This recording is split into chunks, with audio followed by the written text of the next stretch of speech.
First take. It was a medium take, but that was first take.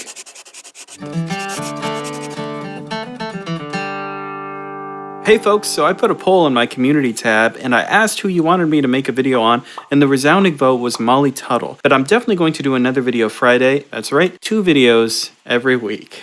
Also, I see you in the comments begging for David Greer. We will definitely do that soon too. Anyway, today we're talking about Molly Tuttle's Supermoon. This is a fiddle tune that she wrote and released on her EP Rise. I think she wrote it when she was touring in Europe. And I thought we'd just go over the basic way that she plays the melody. It's really cool. It's really different in terms of how fiddle tunes are normally played and how they're normally written. This is a very like guitar style instrumental bluegrass tune. Heads up, there is a complete transcription in Acoustic Guitar Magazine, and that's the whole album version. I'm not working off that. I'm actually using the video performance of her playing the tune for Acoustic Guitar Magazine. I transcribed that, sort of just the straight up melody. No weird stuff. That's just straight ahead, and that's what we're gonna do. Anyway, let's talk about some basic stuff you gotta get under your fingers to play this break. So the first thing we have to do is get our guitars into drop D tuning. Now you can do that with 3 easy steps of frustration. First, you want to try to match your low E string to your open D string.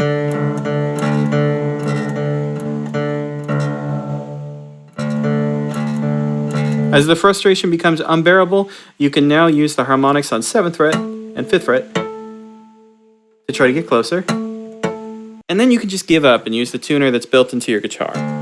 Looks like we were a little bit sharp. Alright, so here's one of the interesting things about Supermoon. Even though it's tuned in drop D, it's not in D major, it's not in A major, it's not in A minor, it's not in D minor. It's in A mixolydian, which basically means A major with that flatted 7th degree, that dominant 7th degree. Makes sense. You can see in Acoustic Guitar Magazine's tab, they've actually written the entire chord for the A part is A7. Now, I don't particularly agree with that. It sounds like there's some G chords in there to me. Who knows? But either way, that hints very strongly at that A mixolydian sound. So let's learn an A mixolydian scale real quick that we can use to play this tune. Cool, so let's listen to the break again, looking out for that low D note, some of those scale shapes we just talked about.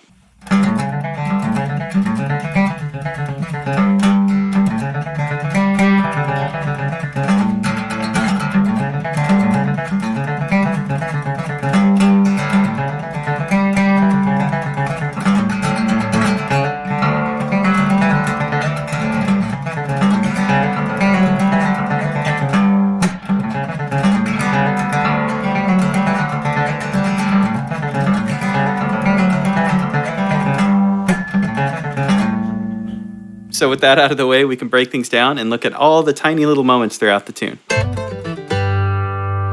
Alright, so if we just look at the form, that actually tells us quite a bit. So right now I'm surrounded by the A part. I see 4 measures in that top line. I see 4 measures in the bottom line.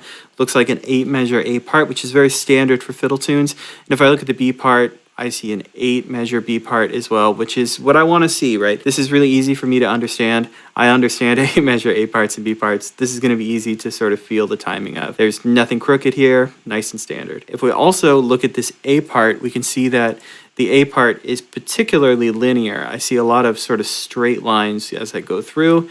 Now the B part has a lot more strumming, a lot of these more cross-pick lines, things that are a little bit looser, and it's probably okay to get, dare I say, just a hair sloppy with. So it sounds like this. And that's those first, 6 notes right there. It's all these guys right here.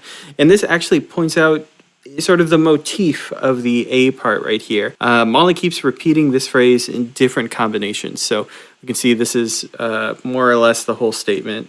Here's a shorter version that she repeats twice. She hits a different note here, so excuse me, that wasn't the whole phrase. Here are some smaller chunks as well, right? She keeps taking this phrase and twisting it and turning it into new things. Very, very interesting.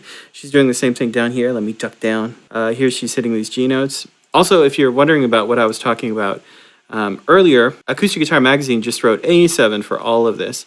And I kind of hear some G chords throughout here. Like when she's hitting these G bass notes or when she hits these G notes, maybe there's a turnaround phrase with a G chord somewhere. It sort of feels like there's some G's to me. Let's read this whole first line, and then you can hear some of this motif develop.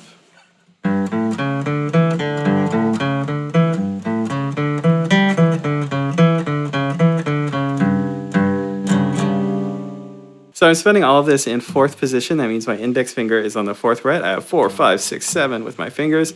That's how I'm going to finger all of that. Other than that, you could pretty much read this straight out. Everything is alternate picking. So all of the pick strokes are down, up, down, up, down, up. The only interesting moment we get is here in measure 4. We have a couple downs in a row because we're playing quarter notes and not eighth notes. Easy stuff. If you've played things on this channel before, you know what's up. Okay, let's look at this real quick.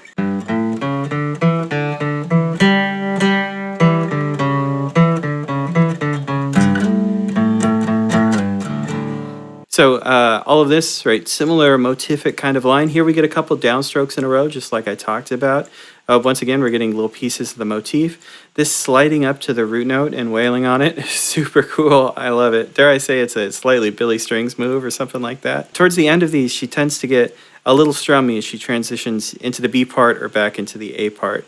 So this is just a quick way to notate that there's some other strings that get hit. She just kind of strums right here. Cool, let's look at the B part. This is very hard to hear, very hard to notate, and hopefully it's correct. Molly's really interesting when she's doing this cross-picking and she's sort of string hopping and doing all these different combinations. Sometimes it can be hard to track exactly what she's doing because rather than each note having a real specific duty, it's more about creating like this texture. So let's read some of these measures. So how about we read these first two right here.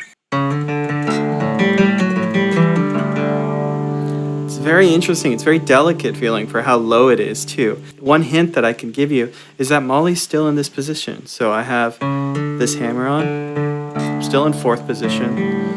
This pull off, I'm still in 4th position. And then she's reaching up with her pinky. For that 7 to 5 pull off, that's the pinky going to the middle finger. Once again, all these pick strokes should be alternate picked, but because we have some pull-offs or some hammer-ons, we have 2 downs in a row. We have some quarter notes. We end up with a couple downs in a row.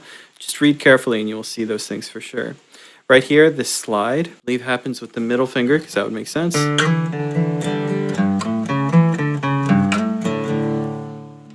And in these moments, once again, where I have just a couple zeros notated, this is just where she gets a little bit strummy. A lot of times in tabs, I write these like this, as if to say, don't get caught up in these details. This is just a little strum. If we look down here, this next line. Oh, let me get out of the way.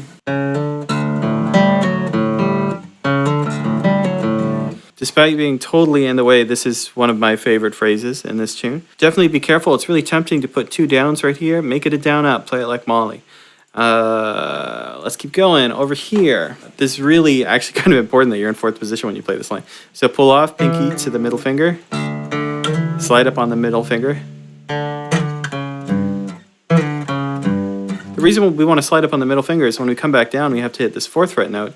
We need to have our index finger free. I made that mistake. Now you can see in this note right here, we have a slide from nowhere. She just kind of scoops down into that note. These X's are what I just did. It's just a deadened out strum. This very last line now should look very familiar after all the other things we've done. That's how to play the A part and the B part of Supermoon. I loved learning how to play this tune. This is really, really bizarre. This is not your normal fiddle tune. Well done, Molly. Cool tune. So awesome. Now that we did the breakdown, why don't we listen to the recording one last time? Watch out for everything we talked about. Remember, you can play along to this recording, and you can slow it down if you hit the settings wheel right. Oh, it should be maybe right here-ish. The settings wheel right down there. You hit that. You can hit playback speed, and you can slow it down however much you might like. It'll be nice and easy to play along to.